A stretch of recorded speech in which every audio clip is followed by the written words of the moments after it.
Hello and welcome to the Company of the Cat, the channel where we talk about A Song of Ice and Fire and House of the Dragon.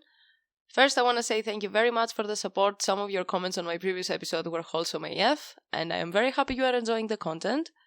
About the video. So, today's theory is one that I've been mulling over for a long time, although I didn't have enough clues to support it, but House of the Dragon delivered. So, in the opening credits of the series, we follow the paths of different blood trails. Blood wells up from what looks like, wells with valve gates, and as the streams flow, they split or meet other blood streams, and when the shots are panoramic, we can see that the combination of these trails form shapes that look a lot like roots and webs. In the end, 9 different streams empty in one last well, this time one without a valve gate. The space where the sequence takes place is a rocky, cavernous and labyrinth-like place. I think it's the underground levels of the Red Keep, but I'm not 100% sure. In any case, this whole part takes place underground, and I'm saying this because 1. Whatever power pushes the blood upwards and in extension unlocks the valve and starts to flow is even deeper. And 2.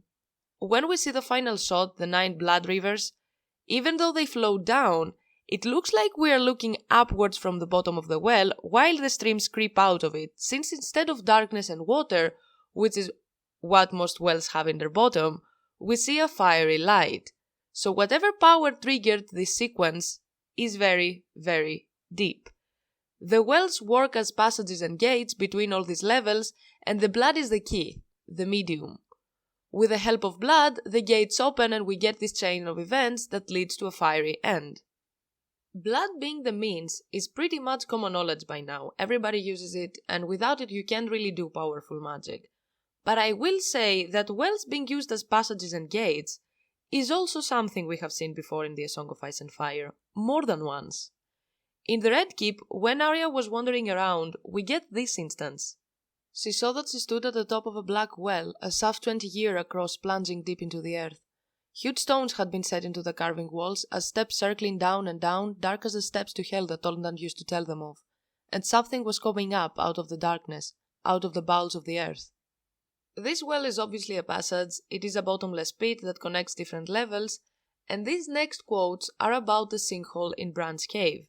The back door is 3 leagues north down a sinkhole. They placed it into the great cavern by the abyss, where the black air echoed to the sound of running water far below. The river you hear is swift and black and flows down and down to a sunless sea, and there are passages that go even deeper, bottomless pits and sudden shafts, forgotten waits that lead to the very center of the earth. The river was 600 feet below, down steep slopes and twisty passages, he said, and the last part required climbing down a rope. A sinkhole with running water underneath sounds a lot like a natural well to me, especially when there is already a rope to assist with climbing in and out of it. And again, the well is playing the role of the entrance. But the most important one is definitely the black gate. We'll find this gate at the bottom of the well. It was white weirwood, and there was a face on it. A glow came from the wood like milk and moonlight, so faint it scarcely seemed to touch anything beyond the door itself, not even Sam standing right before it. The face was old and pale, wrinkled and shrunken. It looked dead. Its mouth was closed, and its eyes, its cheeks, were sunken, its brow withered, its chin sagging. If a man could live for 1,000 years and never die, but just grow older, his face might come to look like that. The Black Gate, a really important place on the wall that is a key element for the story to continue, is inside a well. The well itself is the entrance. The moment Bran passed through the gate, we saw the end of Bran Stark. We now have Bran the Greenseer.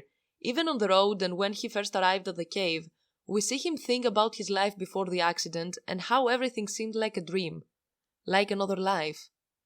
Doors and doorways work as passages from one place to another, and in many religions, mythologies, and in literature, are often used to symbolize the transition from one world to another. In Roman religion, we see the god Janus, who was the god of beginnings, gates, transitions, time, duality, doorways, passages, and endings.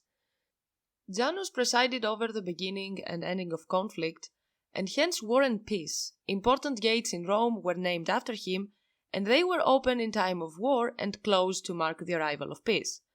And I'm guessing is one of the reasons why we see the gates of the wells in the intro open one after another, since we have the countdown for the beginning of the war.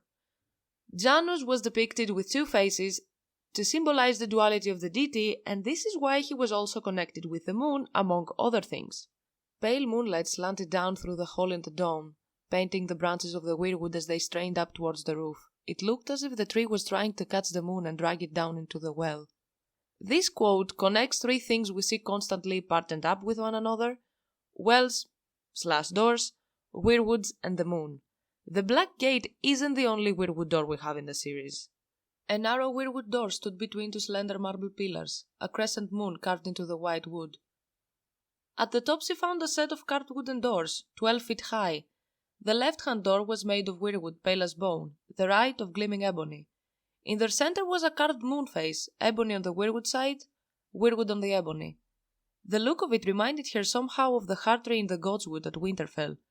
The doors are watching me, she thought. The first one is the moon door, and the second one is the door at the House of Black and White. Now, I'm gonna say something crazy. I prefer the way the moon door was in the Game of Thrones series than in the books, and I will explain why later. A door can be a symbol of opportunity or one of imprisonment, exactly the situation both Bran and Arya are at this point of the story. The moon door leads you to your death, meaning another world, and Robin says, make them fly, when he wants someone to be thrown, a verb used mostly when we talk about freedom, like in this quote from Arya. If I had wings I could fly back to Winterfell and see for myself, and if it was true I'd just fly away, fly up past the moon and the shining stars, and see all the things in Old Nan's story, dragons and sea monsters and the Titan of Bravos, and maybe I wouldn't even fly back unless I wanted to. Or the line for Daemon's song that reads, we are gonna fly beautifully, freely. But when the word fly is used by Robin, it means death, a place that you cannot come back, most of the times, like a prison. And this is why I like the show's depiction more. It's built on the floor like a well in the shape of a full moon. In the books, we see pretty often a connection between the trees and the moon, with the above being some of them.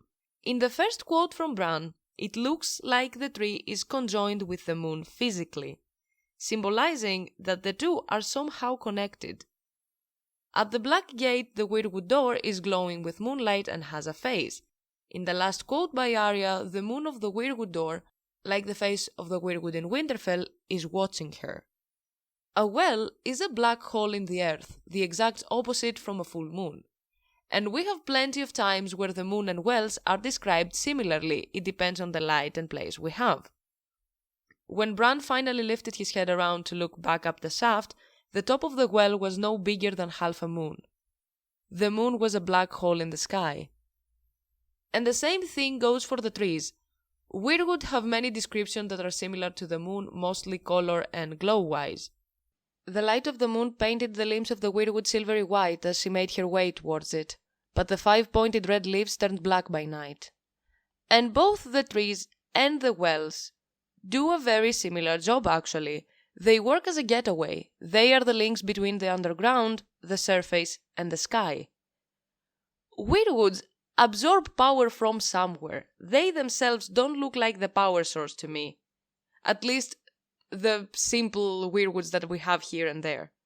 They are a way of connecting with the source. The strongest trees are rooted in the dark places of the earth, wisdom deep as the roots of ancient trees. These quotes by Bloodraven hit that the deeper the roots, the more powerful the tree, meaning they are closer to their power source. But even without these quotes, it makes sense for the power that the trees use to come from underneath, since the roots perform the majority of the vital functions of a tree, and they absorb, store, and transport all the essentials. Plus, the root system anchors the above-the-ground part of the tree. The deeper and wider the roots, the more stable and powerful the tree. The weirwoods are a different take on the Tree of Life, World Tree archetype, and they are heavily inspired by Yggdrasill. The branches of Yggdrasill extend far into the heavens, and the tree is supported by tree roots that extend far away into other locations. Before Bran went into the tree for the first time, we see him having a conversation with Leaf, and she said this. Men should not go wandering in this place, Leaf warned them. The river you hear is swift and black and flows down and down to a sunless sea. And there are passages to go even deeper, bottomless pits and sudden shafts, forgotten ways that lead to the very center of the earth. This is very similar to the 3 wells at the roots of Yggdrasill. The one I want to focus more, though, is the Well of Mimir. Poe's Edda suggests that the water of the well contains much wisdom, and that Odin sacrificed one of his eyes to the well in exchange for a drink. Not only it gives more insight on the wisdom deep as the roots of ancient trees, but is also similar to what we know about blindness and knowledge in the books. Arya became blind, but at the same time she started to skin change while awake, and not only Nymeria. Bloodraven has a root in the place his eyes once was, and when people go to all these underground mazes, they go crazy from the stuff they see. Thus they need to go there blindfolded, or at least not look. Boaz, also called the Blind God, is a deity that was once worshipped in the Valyria freehold. His followers settled on the main isle of Lorath, and their priests wear eyeless hoods because they believed that only in darkness their third eye would open, allowing them to see the higher truths of creation that lay concealed behind the illusions of the material world. The singers carved eyes into the heart trees to awaken them, and those are the first eye a new greenseer learns to use, but in time you will see well beyond the trees themselves. The trees help the greenseer to project their spirit, but it's not the only way. It is an easier way to learn how to fly. Your spirit is free to go wherever you want, like the moon that is always in the sky and visible from all over Planetos. It looks like an eye that looks down on Earth, a blind eye that looks down on Earth. Formed a single realm ruled by the god on Earth, the only begotten son of the Lion of the Night and the Maiden made of Light, who travelled about his domain in a palanquin carved from a single pearl, and carried by 100 queens, his wives. This pearl palanquin sounds like a fancy description for the moon. The moon is always visible night and day, watching the earth while travelling, and it looks like a pearl. At first I was thinking the wives were the stars, but unlike the moon, they are not visible during daylight. And this is why I think it's about the trees. Picturing the scene Bran saw the trees catching the moon, it looks like horses carrying a carriage or hands holding the palanquin up. The moon is even described as carved, a word used often for wooden objects, and palanquins were often wooden.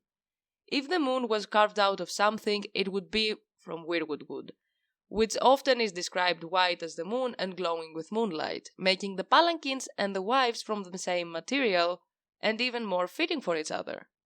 The moon is a simile for the spirit, I think. It's everywhere and lives forever, and even though it's visible during the day, it glows and is stronger when it's dark.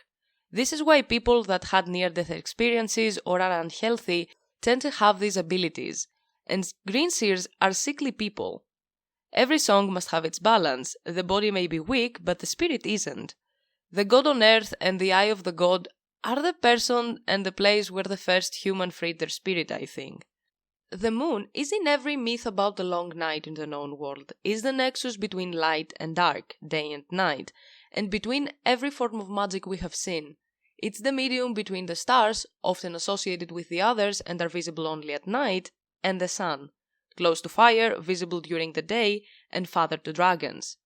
The moon cracking because of the blood betrayal means there was no more balance. Magic was used for unethical things. It was not about freeing your spirit anymore, but gaining power and material goods. The moon, often paired with figures that help through the long night, is there to light the way and help during the darkness. And here lies the difference between other forms of magic and what the Valyrians did. Valyrians used magic only for materialistic purposes and to dominate others. They built a huge empire based on magic and slavery. Hell, the dragons are fire-made flesh, and Valyrian steel and glass candles are magic inside materials made by humans. They did fly, literally, not only their spirit. Bloodraven told Bran that he couldn't intervene while greenseering. It wasn't his place. The spirit is free, but physically they are restrained. I mean, Brynden has a tree growing in and around him. On the other hand, Valyrians did whatever the hell they wanted. They based a whole ass freehold on slave sacrifices. Viserys told Alicent that Valyrians work their magic close to the 14 flames. The 14 flames are volcanoes, and volcanoes are fiery wells. The power they provide is again from underneath, but is very powerful, very unstable, and unpredictable. And in the end, they got Icarus. This also gives an extra meaning to the opening credits, because blood getting spilled into a fiery well is very close to what Valyrians did, blood sacrifices to the volcanoes. This is it for this week's video. Leave your own theories and thoughts about the video and whatever else you want to talk about. I am sorry about my voice in this one, but I have a problem in my ear and it hits my nostrils and throat too. Anyway, if you stuck till the end, thank you very much for watching. I hope you enjoyed it, and if you did, press a like, subscribe to the channel and tune in for the next upload. Bye.